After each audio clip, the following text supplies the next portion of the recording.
Tu piel no solo siente, te transforma. Desde el momento en que abrimos los ojos por la mañana, algo sutil, casi invisible, ya está ocurriendo. Nuestro cuerpo empieza a interpretar el mundo no solo a través de la vista o el oído, sino desde algo mucho más íntimo. La piel. La piel es mucho más que una envoltura. Es el órgano más extenso, sensible y multifuncional que poseemos. Es una barrera, un radar, un mapa emocional. Es donde comienza la experiencia del mundo. Y también donde empieza a construirse el delicado equilibrio entre dolor y placer. ¿Y si te dijera que entender esa frontera entre dolor y placer no solo es útil, sino transformador? Que dominar ese lenguaje silencioso entre tu piel y tu cerebro puede ayudarte a resistir el sufrimiento, a potenciar el gozo, a modular tu energía, tu salud e incluso tu fuerza de voluntad. Eso es lo que vamos a explorar aquí. Y para hacerlo, primero debemos mirar con nuevos ojos ese órgano al que apenas prestamos atención. Tu piel es una obra de ingeniería compleja. Funciona como una muralla frente al mundo exterior, pero también como un receptor hipersensible. Dentro de ella habitan millones de neuronas, pequeñas estructuras que captan todo tipo de señales, desde un leve roce hasta una quemadura intensa, desde una caricia hasta el escalofrío que provoca el frío extremo. Pero lo fascinante no es solo que tu piel reciba estas señales, sino cómo las traduce tu cerebro. Y aquí entra el primer gran descubrimiento. Dolor y placer no son opuestos absolutos. Son dos extremos de un mismo eje. No son enemigos, sino polos de una experiencia compartida. Ambos nacen de la estimulación sensorial, viajan por los mismos caminos eléctricos y son decodificados en un mismo lugar, tu sistema nervioso central. Las neuronas de la piel envían señales eléctricas. Todas hablan el mismo lenguaje, un impulso bioeléctrico.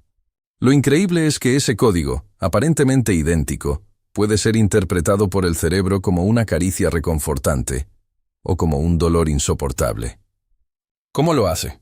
La clave está en el contexto y en la zona del cuerpo desde donde se emite la señal. Nuestro cerebro tiene un mapa interno de nuestra piel, un homúnculo sensorial. En ese mapa, algunas zonas están exageradamente representadas, como los labios, las manos, los pies o los genitales, porque poseen una densidad altísima de receptores. Es por eso que puedes distinguir fácilmente dos puntos muy cercanos en la yema de tus dedos, pero no en la espalda. Esto se conoce como discriminación de dos puntos y revela una verdad profunda. No sentimos igual en todo el cuerpo. Hay zonas donde el mundo nos penetra más intensamente, donde el umbral de lo placentero o lo doloroso se vuelve más agudo. Aunque todos tenemos una arquitectura biológica similar, la forma en que sentimos no es universal. Dos personas pueden recibir exactamente el mismo estímulo, como sumergir una mano en agua helada, y reportar sensaciones radicalmente distintas. Una puede sentirlo como una tortura y otra como una molestia menor. ¿Por qué? Tu percepción del dolor o del placer cambia si estás ansioso, si dormiste poco, si estás relajado, si estás alerta. Todo esto configura un contexto interno que transforma la experiencia sensorial. Porque lo que sentimos no depende solo del estímulo físico, sino de cómo lo interpreta nuestro cerebro, influenciado por la memoria, la expectativa, el miedo, el estado emocional e incluso la hora del día. Por eso, la ciencia ya no habla de dolor como algo puramente físico, sino como una experiencia neuroemocional. Lo mismo ocurre con el placer. Y si todo esto te pareció fascinante, espera a descubrir cómo puedes modular tu umbral del dolor, cómo entrenar tu tolerancia al sufrimiento o potenciar la intensidad del placer, todo desde tu sistema nervioso. ¿En qué parte del cuerpo sientes más intensamente el placer o el dolor? ¿Crees que podrías entrenar tu piel para sentir distinto? Cuéntanos tu experiencia en los comentarios. Tu historia puede resonar con otros. Tu mente puede amplificar el dolor o disolverlo. Imagina que te advierten con frialdad. Esto va a doler. Solo esas palabras, sin que nada haya ocurrido aún, ya disparan una reacción dentro de ti.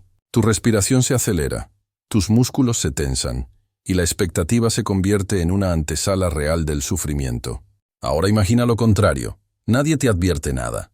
Solo sientes un pinchazo repentino, rápido, sin aviso. ¿Cuál escenario duele más? Sorprendentemente el primero. La ciencia lo confirma. La anticipación del dolor puede ser incluso más tortuosa que el propio dolor. Y es ahí donde el cuerpo y la mente se entrelazan con una precisión quirúrgica. Tu nivel de ansiedad, tu estado de alerta, tu narrativa interna, todo puede amplificar o reducir el impacto de un estímulo.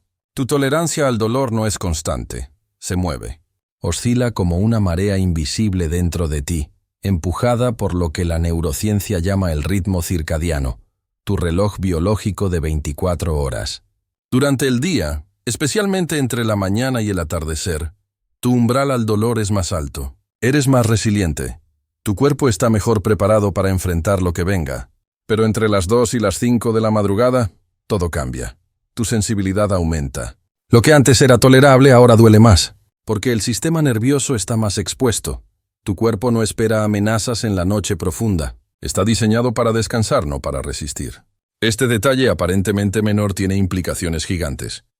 El momento del día en que ocurre un estímulo puede transformar por completo su impacto emocional y físico. Aquí va un dato que puede cambiar tu vida.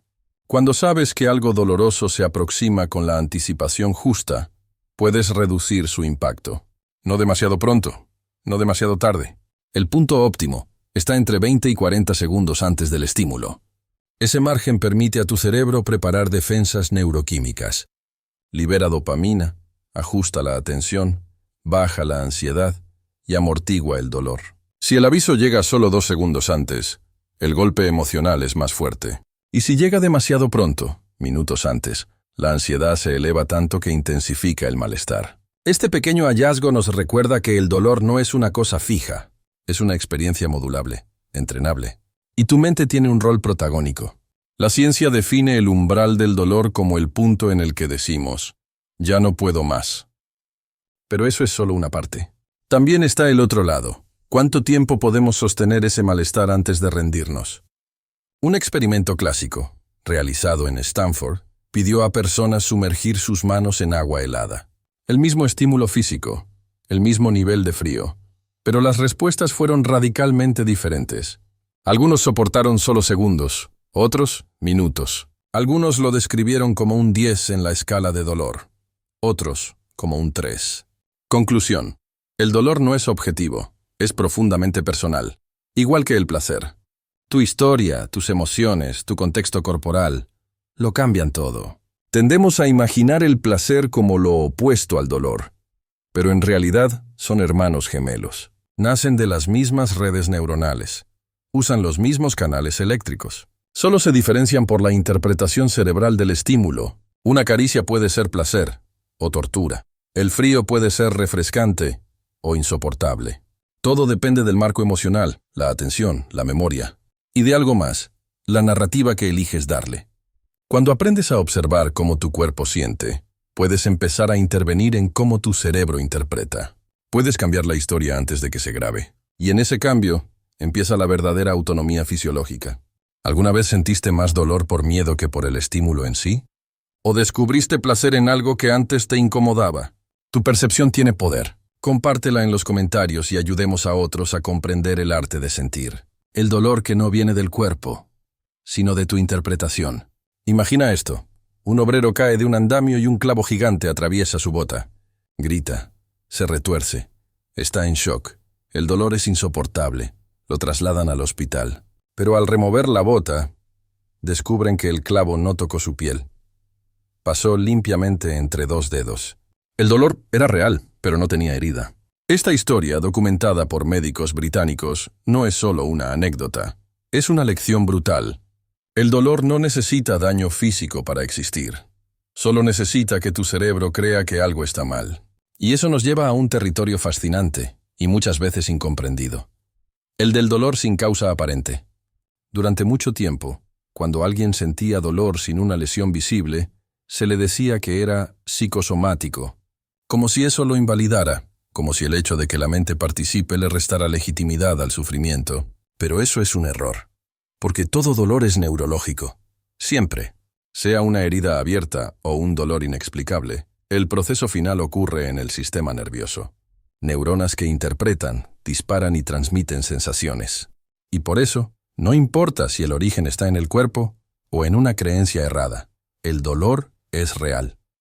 Esta comprensión Ha dado un giro radical a cómo la ciencia trata condiciones complejas, como la fibromialgia, el dolor corporal difuso o el llamado síndrome de fatiga crónica. Durante décadas muchas personas fueron ignoradas. Sentían dolor en todo el cuerpo, fatiga profunda, incomodidad constante, pero sus análisis salían normales. Entonces eran catalogadas como exageradas, ansiosas o psicosomáticas. Hoy, la neurociencia ha revelado una causa concreta en muchos de estos casos: la activación de células gliales. Estas células, que antes se pensaban solo como soporte para las neuronas, resultan ser clave en la modulación del dolor. Y tienen receptores específicos, como el TOL4, que cuando se activan pueden disparar un estado inflamatorio que se siente como dolor persistente, incluso sin una herida visible. Es decir, el dolor existe, aunque no se vea, y tiene una raíz biológica. La buena noticia es que con este conocimiento aparecen nuevas herramientas. Algunas clínicas utilizan naltrexona en dosis bajas, una sustancia que se emplea también en la lucha contra adicciones, pero que en ciertas personas puede bloquear esa señal de inflamación glial, reduciendo el dolor crónico. Otra opción prometedora: la acetil-L-carnitina. Este compuesto, disponible en cápsulas, ha mostrado capacidad para reducir dolores generalizados y hasta mejorar la cicatrización, actuando directamente sobre las rutas bioquímicas del sistema nervioso. ¿Significa que hay una cura universal? No. Pero sí que estamos entrando en una era donde el dolor crónico comienza a dejar de ser un misterio, donde el sufrimiento invisible empieza a tener nombre, causa y posibilidad de alivio. Tu mente no inventa el dolor, lo traduce. Volvamos a la idea central. Tu sistema nervioso no solo recibe datos, los interpreta. Puede construir una experiencia de dolor, sin daño, o puede suavizar un daño real, con una interpretación distinta. Eso no significa que todo se resuelva pensando diferente. Significa que lo que piensas, lo que temes, lo que crees, forma parte de tu fisiología. Y cuando logras comprender ese poder, puedes empezar a recuperar el control. No negando el dolor, sino desprogramando las señales que lo alimentan. ¿Has vivido alguna vez un dolor que nadie pudo explicar? ¿Te han dicho que todo era mental? Este espacio existe para validar esas experiencias. Compártelas y ayudemos a crear una conversación más humana y más lógica sobre lo que realmente sentimos. Curar sin químicos. El poder oculto de la electricidad en tu piel. Durante siglos, la acupuntura fue mirada con escepticismo por la medicina occidental. Se la veía como un ritual exótico, sin base científica. Pero algo cambió. Las nuevas tecnologías permitieron observar lo que antes era invisible. Circuitos neuronales activándose, neurotransmisores liberándose, inflamaciones disminuyendo. Hoy algunos laboratorios, como el del Dr. Q-Fu Ma en Harvard, han demostrado que la acupuntura no solo relaja, puede ser una herramienta precisa, neurobiológica y antiinflamatoria, dependiendo de cómo se use. Y aquí entra en escena una versión moderna y aún más poderosa, la electroacupuntura. La electroacupuntura es simple en apariencia. Pequeñas agujas conectadas a un dispositivo que envía microcorrientes eléctricas. Pero su impacto es profundo. Según el lugar donde se apliquen, se activan rutas distintas dentro del cuerpo. Cuando se estimula el abdomen, por ejemplo, se encienden los ganglios simpáticos, liberando sustancias como noradrenalina y NPI, neuropeptido IPRE.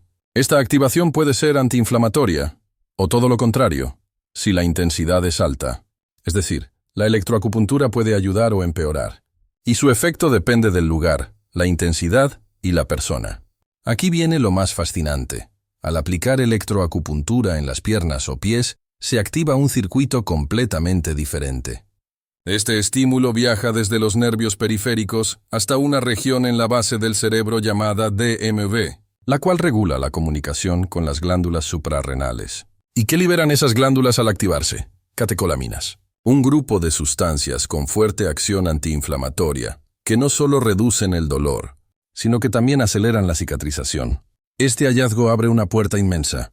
Estimular ciertas zonas del cuerpo puede desencadenar una respuesta natural de autocuración. Uno de los descubrimientos más valiosos del Dr. Sean Mackey es que no todas las personas responden igual a la acupuntura. Algunas sienten alivio inmediato, otras, nada. Y eso no significa que el método no funcione. Significa que el cuerpo humano es diverso, que cada sistema nervioso tiene su historia, su reactividad, su modo de responder a lo que viene del exterior. Lo que para uno es medicina, para otro puede ser neutro. Por eso, la clave está en la personalización. Y más aún, en conocerte lo suficiente como para saber qué tipo de estímulo necesitas. La electroacupuntura no es magia. Es una forma de hackear rutas biológicas antiguas y usarlas a tu favor. Pero no es la única.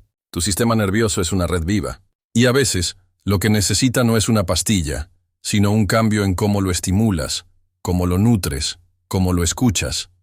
Porque quizás el problema no es el dolor en sí, sino que nunca te enseñaron cómo navegarlo. Y ahora que sabes que hay caminos internos capaces de neutralizar inflamación, dolor y agotamiento, la pregunta no es si existen, es si vas a explorarlos. ¿Has probado alguna vez la acupuntura o la electroestimulación para el dolor? ¿Cómo respondió tu cuerpo? Tu experiencia puede abrir puertas para otros. Déjala en los comentarios y ayudemos a reescribir la forma en que entendemos el alivio. La química del placer y el precio oculto que cobra. Todos queremos sentirnos bien. Buscamos el placer como mariposas hacia la luz.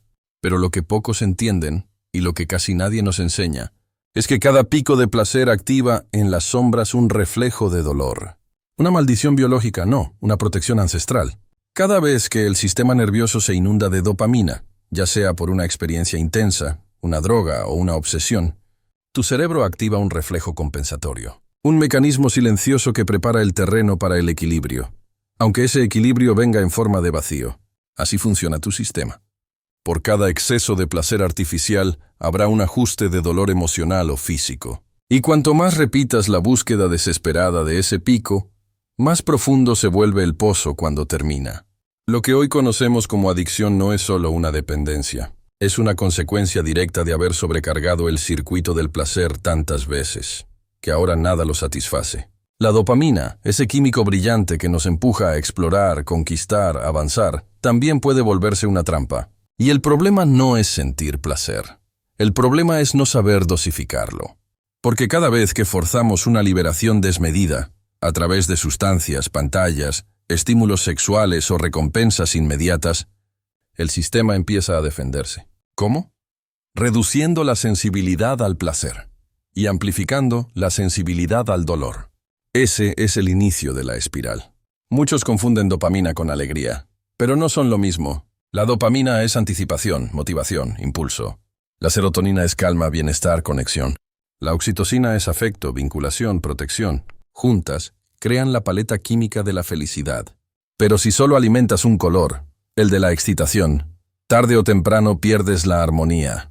Por eso, los fármacos como los antidepresivos no buscan darte más placer. Buscan subir la línea base, elevar el nivel del mar, para que tu barco emocional no se quede varado. Pero incluso eso, sin conciencia, puede generar apatía o desconexión.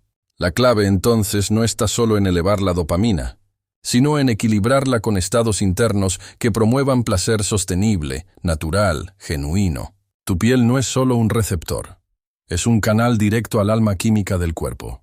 Un abrazo, una caricia, un cambio de temperatura.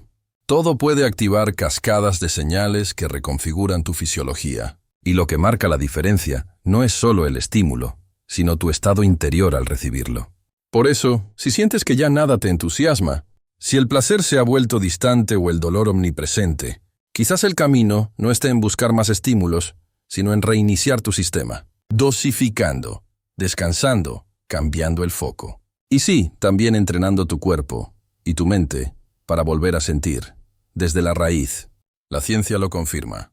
El sistema que regula placer y dolor es flexible, se adapta, se reajusta. Pero para hacerlo, necesita que le des espacio, tiempo y las señales adecuadas.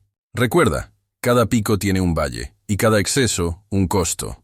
El secreto no está en evitar el placer, está en aprender a sostenerlo sin que te consuma, en devolverle su carácter natural, humano, físico y emocional, en dejar que el cuerpo sienta sin empujarlo más allá de lo que puede manejar. ¿Sientes que tu tolerancia al placer o al dolor ha cambiado con el tiempo? ¿Qué haces para mantener el equilibrio? Deja tu reflexión en los comentarios y ayúdanos a construir una comunidad donde el cuerpo se escuche con lógica.